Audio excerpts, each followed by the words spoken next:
ನಮಸ್ಕಾರ, ನಾನು ನಿಮ್ಮ ವಸಂತ್ ಮುರುಡೇಶ್ವರ್, ಹುಬ್ಬಳ್ಳಿಯ ರಾಜನಗರ KCA ಕ್ರಿಕೆಟ್ ಸ್ಟೇಡಿಯಂನಿಂದ ಕರ್ನಾಟಕ ಮತ್ತು ಜಮ್ಮು ಕಾಶ್ಮೀರಗಳ ನಡುವಿನ ರಣಜಿ ಟ್ರೋಫಿ ಫೈನಲ್ ಪಂದ್ಯದ 5ನೇಯ ಹಾಗೂ ಕೊನೆಯ ದಿನದ ಆಟ ಮುಕ್ತಾಯಗೊಂಡಿದೆ. ನಿರೀಕ್ಷೆಯಂತೆ ಜಮ್ಮು ಕಾಶ್ಮೀರದವರು ಮೊಟ್ಟ ಮೊದಲ ಬಾರಿಗೆ ರಣಜಿ ಟ್ರೋಫಿಯನ್ನು ಗೆದ್ದುಕೊಂಡಿದ್ದಾರೆ. ಇದೊಂದು ಇತಿಹಾಸ. ಈ ಇತಿಹಾಸಕ್ಕೆ ಸ್ವತಃ ಅವರ ಮುಖ್ಯಮಂತ್ರಿ ಒಮರ್ ಅಬ್ದುಲ್ಲಾ ಅವರೇ ಸಾಕ್ಷಿಯಾಯಿತು. ಪಂದ್ಯದ ಮೊದಲನೇ ದಿನದಂದು ಪಂದ್ಯ ಜಮ್ಮು ಕಾಶ್ಮೀರ ತಂಡದ ಹಿಡಿತದಲ್ಲೇ ಇತ್ತು. ಮೊದಲನೇ ಸಲದಲ್ಲಿ ಅವರು ಮಾಡಿದಂತಹ ಬೃಹತ್ ಸ್ಕೋರ್ ಎದುರು ಕರ್ನಾಟಕ ಬೇಗನೆ ಔಟ್ ಆದಾಗ ಮತ್ತೆ ಹೋರಾಟಕ್ಕೆ ಮರಳಿ ಬರುವಂತಹ ಯಾವುದೇ ಅವಕಾಶಗಳು ಇರಲಿಲ್ಲ. ಅವರು ಫಾಲೋ ಆನ್ ಕೊಡಬಹುದಾಗಿತ್ತು. ಫಾಲೋ ಆನ್ ಕೊಡದೆ ಮತ್ತೆ ತಾವೇ ಬ್ಯಾಟಿಂಗ್ ಆಡಿದ್ರು. ಉದ್ದೇಶ ಸ್ಪಷ್ಟವಾಗಿತ್ತು, ಕರ್ನಾಟಕಕ್ಕೆ ಮರಳಿ ಬರುವಂತಹ ಯಾವುದೇ ಅವಕಾಶವನ್ನು ಕೊಡಬಾರದು ಅಂತ.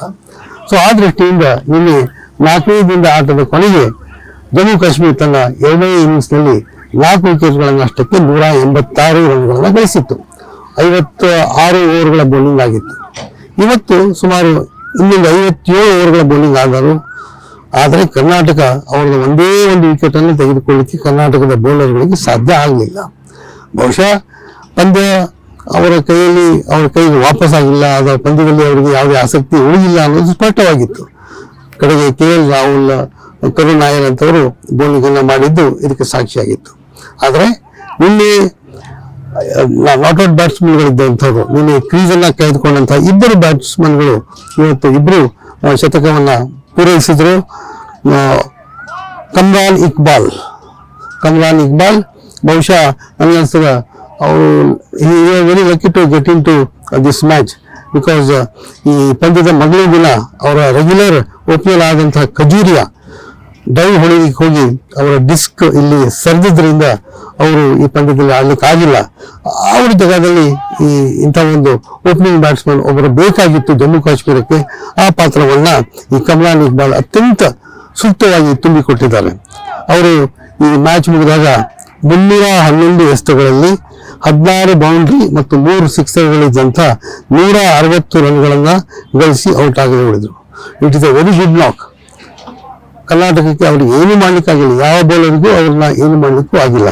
ಅದೇ ರೀತಿ ಅವರಿಗೆ ಅತ್ಯಂತ ಉತ್ತಮ ಸಾಥ್ ಕೊಟ್ಟಂತಹ ಲೋತ್ರಾ ಅವರು ಸಹ ಸೆಂಚುರಿಯನ್ನ ಕಂಪ್ಲೀಟ್ ಮಾಡಿದರು. 101 ರನ್ ನಾಟ್ಔಟ್, 226 ಎಸೆತಗಳು, 8 ಬೌಂಡ್ರಿ, 3 ಸಿಕ್ಸರ್. ಬಹುಶಃ ಅಂಪೈರ್ಗಳು ಅವರ ಸೆಂಚುರಿ ಶತಕ ಪೂರ್ತಿ ಆಗಲಿಕ್ಕೆ ಕಾಯ್ತಾ ಇದ್ರು ಅಂತ ಕಾಣಿಸ್ತದ. ಅವರ ಶತಕ ಪೂರ್ತಿ ಆಗ್ತಾ ಇದ್ದಂಗೆ ಪಂದ್ಯವನ್ನ ಮುಗಿಸುವಂತಹ ನಿರ್ಧಾರವನ್ನ ಅಂಪೈರ್ಗಳು ಕೈಗೊಂಡ್ರು ಮತ್ತು ಮೊದಲೇ ಸರದಿಯಲ್ಲಿ ಬೃಹತ್ ಮುನ್ನಡೆ ಜಮ್ಮು ಕಾಶ್ಮೀರಕ್ಕೆ ಸಿಕ್ತು. ಆ ಆಧಾರದ ಮೇಲೆ ಅವರು ಮೊಟ್ಟ ಮೊದಲ ಬಾರಿ ಈ ಪ್ರತಿಷ್ಠೆಯ ರಣಜಿ ಟ್ರೋಫಿಯನ್ನ ಜಮ್ಮು ಕಾಶ್ಮೀರಕ್ಕೆ ತೆಗೆದುಕೊಂಡು ಹೋಗ್ತಾ ಇದ್ದಾರೆ. ಕರ್ನಾಟಕದ ಬೌಲರ್ಗಳು ಇವತ್ತು ಯಾವ ಬೌಲರ್ ಏನೇ ಪರಿಣಾಮವನ್ನ ಮಾಡ್ಲಿಕ್ಕಾಗಿಲ್ಲ. ಒಂದೆರಡು ಕ್ಲೋಸ್ ಅಪೀಲ್ ಆದವು, ಅದನ್ನ ಬಿಟ್ಟರೆ ಅವರು ಅತ್ಯಂತ ಸುಂದರವಾಗಿ ಆಡಿದ್ರು. ಆಮೇಲೆ ಕರ್ನಾಟಕದ ಒಂದು ರೀತಿಯಲ್ಲಿ ಇದರಲ್ಲಿ ಪಂದ್ಯದಲ್ಲಿ ಯಾವುದೇ ಉತ್ಸಾಹ ಇರಲಿಲ್ಲ, ಇಂಟ್ರೆಸ್ಟ್ ಕಳ್ಕೊಂಡಂಗೆ ಆಡಿದ್ರು ಅಂತ ಅನಿಸ್ತದ. And they played very safe. Fielding ಮಾಡುವಾಗ ರಿಸ್ಕ್ ತಗೊಂಡು ಡೈವ್ ಮಾಡೋದಾಗಲಿ ಅಂತ ಯಾವುದನ್ನು ಮಾಡಲಿಲ್ಲ. ಸೊ ಅಂಡ್ ಜಮ್ಮು ಕಾಶ್ಮೀರ ಅವರು ದೇವರ ಡಿಸರ್ವಿಂಗ್ ವಿನ್ನರ್ಸ್, ಅತ್ಯಂತ ಸೂಕ್ತವಾದಂತಹ ವಿಜಯಿಗಳು. ಇಡೀ ಋತುವಿನಲ್ಲಿ ಅತ್ಯುತ್ತಮವಾಗಿ ಆಡ್ಕೊಂಡು ಬಂದವರು ಇವತ್ತು ಅದೇ ಆಟವನ್ನ ಕಂಟಿನ್ಯೂ ಮಾಡಿದ್ರು. ಇಲ್ಲ ಒಂದ್ ಕಡೆಗೆ ಕರ್ನಾಟಕದ ಬೌಲಿಂಗ್ ಬಗ್ಗೆನೂ ಖಂಡಿತವಾಗಿ ಪ್ರಶ್ನೆ ಮೂಡುತ್ತದೆ. ಎದುರಾದ ಟೀಮ್ಗೆ ಮೊದಲನೇ ಸರದಿಯಲ್ಲಿ ವಿಕೆಟ್ಗಳನ್ನ ತೆಗೆದುಕೊಳ್ಳಿಕ್ಕೆ ಸಾಕಷ್ಟು ಶ್ರಮ ಪಡಬೇಕಾಯಿತು. 2ನೇ ದಿನ, ಪಂದ್ಯದ 5ನೇ ದಿನ ಅಂತೂ ಒಂದೇ ಒಂದು ವಿಕೆಟ್ ಅನ್ನ ಎತ್ತಲಿಕ್ಕೆ ಆಗಲಿಲ್ಲ. ಕರ್ನಾಟಕದ ಮಧ್ಯಮ ವೇಗದ ಬೌಲರ್ಗಳು, ಮೀಡಿಯಂ ಪೇಸರ್ಸ್ ಮತ್ತು ಸ್ಪಿನ್ನರ್ಗಳ ಬೌಲಿಂಗ್ ಸಾಮರ್ಥ್ಯದ ಬಗ್ಗೆ ಎಲ್ಲ ಒಂದ್ ಕಡೆಗೆ ಸ್ವಲ್ಪ ಶಂಕೆ ಮೂಡುತ್ತದೆ. ಇದರ ಅರ್ಥ ಅವರು ಚೆನ್ನಾಗಿ ಮಾಡಲಿಲ್ಲ ಅಂತಲ್ಲ, ಫೈನಲ್ ತನಕ ಬರಲಿಕ್ಕೆ ಖಂಡಿತವಾಗಿಯೂ ಅವರ ಪರಿಶ್ರಮ ಕಾರಣದ. ಆದರೆ ಬೌಲರ್ಗಳಿಗೆ ನೆರವು ನೀಡದೇ ಇದ್ದಂತಹ ಪಿಚ್ ಮೇಲೆ ಅವರು ವಿಕೆಟ್ಗಳನ್ನು ಎತ್ತಿದ್ದೇ ಆದರೆ ಅವರ ಬೌಲಿಂಗ್ ಸಾಮರ್ಥ್ಯಕ್ಕೆ ಇನ್ನಷ್ಟು ನಾವು ಒಳ್ಳೆಯದು ಅಂತ ಹೇಳಬಹುದಾಗಿತ್ತು. ಸೊ ಆದರೆ ಅದು ಸಾಧ್ಯ ಆಗಲಿಲ್ಲ. ಜಮ್ಮು ಕಾಶ್ಮೀರದವರು ಇತಿಹಾಸವನ್ನ ನಿರ್ಮಿಸಿದ್ರು ಮೊಟ್ಟ ಮೊದಲ ಬಾರಿಗೆ. ಇನ್ನೂ ನೆನಪಿದೆ, ಜಮ್ಮು ಕಾಶ್ಮೀರ ತಮ್ಮ ಮೊದಲೇ ರಣಜಿ ಪಂದ್ಯವನ್ನು ಆಡಿದಾಗ ಆ ಪಂದ್ಯ ಒಂದೇ ದಿನದಲ್ಲಿ ಮುಗಿದು ಹೋಗಿತ್ತಂತೆ.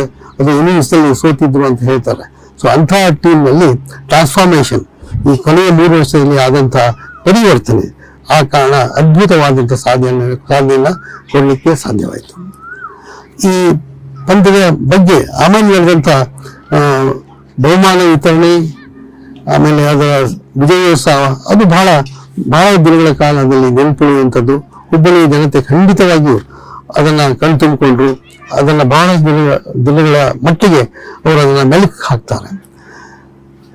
ಟೂರ್ನಮೆಂಟ್ ಆದಮೇಲೆ ನಮ್ಮ BCCI board of control for cricket in India ಅದರ ಅಧ್ಯಕ್ಷರು ಅವರ ಬಹುಮಾನ ವಿತರಣೆಯನ್ನು ಮಾಡ್ತಾರೆ. ಅದರ ಸೆಕ್ರೆಟರಿ ಸಹ ಬಂದಿದ್ರು. ಅವ್ರ ಜೊತೆಗೆ ಫಾರೂಕ್ ಅಬ್ದುಲ್ಲಾ ಮೇಲ್ನಿತ್ತು, ಫಾರೂಕ್ ಅವರ ಪುತ್ರ ಉಮರ್ ಅಬ್ದುಲ್ಲಾ ಅವರ ಮೇಲ್ಗಡೆ ನಿಂತು ಪ್ರತಿಯೊಂದು ಬೌಂಡ್ರಿಗೆ ಚಪ್ಪಾಳಿನ ತರ್ತಿದ್ರು. ಅವರ ಪ್ಲೇಯರ್ಸ್ ಪ್ರೈಸ್ ತೆಗೆದುಕೊಳ್ಳುವಾಗ ಚಪ್ಪಾಳಿನ ತಟ್ಟಿ ಹುರಿದುಂಬಿಸಿದ್ರು. ಅಷ್ಟೇ ಅಲ್ಲ, ದೂರ ಜಮ್ಮು ಕಾಶ್ಮೀರದ ಸಾಕಷ್ಟು ಅವರ ಬೆಂಬಲಿಗರು ಬಂದಿದ್ರು. ಅದು ಬಹಳ ಮಹತ್ವದ್ದು. ಇಲ್ಲಿ ಪ್ರಶಸ್ತಿ ವಿತರಣೆ ಸಮಾರಂಭ ನಡೀತಾ ಇದ್ದಾಗ ದೂರದಲ್ಲಿ ನಿಂತು ಘೋಷಣೆನ ಕೂಗ್ತಾ ಇದ್ರು. ಆಮೇಲೆ ಸ್ವತಃ ಮುಖ್ಯಮಂತ್ರಿ ಅವರಿಗೆ ಹೋಗಿ ಅವ್ರ ಜೊತೆ ಮಾತಾಡಿದ್ರು, ಅಭಿನಂದನೆಗಳನ್ನು ಸ್ವೀಕರಿಸಿದ್ರು. ಪ್ಲೇಯರ್ಸ್ ಆಮೇಲೆ ಹೋಗಿ ಅವ್ರ ಜೊತೆ ಭೇಟಿಯಾಗಿ ಬಂದರು. ಇದು ಅತ್ಯಂತ ತುಂಬ ನೆನಪಿರುವಂತಹ ಘಟನೆಗಳು. ಸೊ ಇವೆಲ್ಲಕ್ಕೂ ಹುಬ್ಬಳ್ಳಿ ಇವತ್ತು ಸಾಕ್ಷಿಯಾಗಿದೆ. ಸಿಕ್ಕಂತ ಅತ್ಯಂತ ಕಡಿಮೆ ಅವಧಿಯಲ್ಲಿ ಒಂದು ಉತ್ಕೃಷ್ಟ ಮಟ್ಟದ ಪಂದ್ಯವನ್ನ ನಡೆಸಿಕೊಟ್ಟಂತ ಶ್ರೇಯಸ್ಸು ಸಂಘಟಕರಿಗೆ ಸಲ್ತದೆ. ಧಾರವಾಡ ವಲಯ ಕ್ರಿಕೆಟ್ ಸಮಿತಿ ಅದರ ಅಧ್ಯಕ್ಷರಾದಂತಹ ವೀರಣ್ಣ ಸವಡಿ, ಅಧ್ಯಕ್ಷರಾದಂತಹ ಅಲ್ತಾಫ್ ಕಿತ್ತೂರ್, ಸಂಚಾಲಕರಾದಂತಹ ವೀರಣ್ಣ ಸವಡಿ, ಅವರಿಗೆ ಬೆಂಬಲ ಆಗಿ ನಿಂತಹ KSCA ಕಾರ್ಯದರ್ಶಿ ಸಂತೋಷ್ ಮೆನನ್, ಅಧ್ಯಕ್ಷ BK ವೆಂಕಟೇಶ್ ಪ್ರಸಾದ್. ಸೊ ಇವರೆಲ್ಲರ ಬೆಂಬಲ ಮತ್ತು ಏನು ಸಪೋರ್ಟ್ ಇದೆ, ಪ್ರೋತ್ಸಾಹ ಇದೆ. ಅದರಿಂದ ಸಿಕ್ಕಂತ ಅಲ್ಪಾವಧಿಯಲ್ಲಿ ಹುಬ್ಬಳ್ಳಿ ಇಂತಹ ಒಂದು ದೊಡ್ಡ ಪಂದ್ಯವನ್ನ ಅತ್ಯಂತ ಯಶಸ್ವಿಯಾಗಿ ಮಾಡಿ ಮುಗಿಸಿದೆ. ಎಲ್ರಿಗೂ ಮತ್ತೊಮ್ಮೆ ನಮಸ್ಕಾರಗಳು.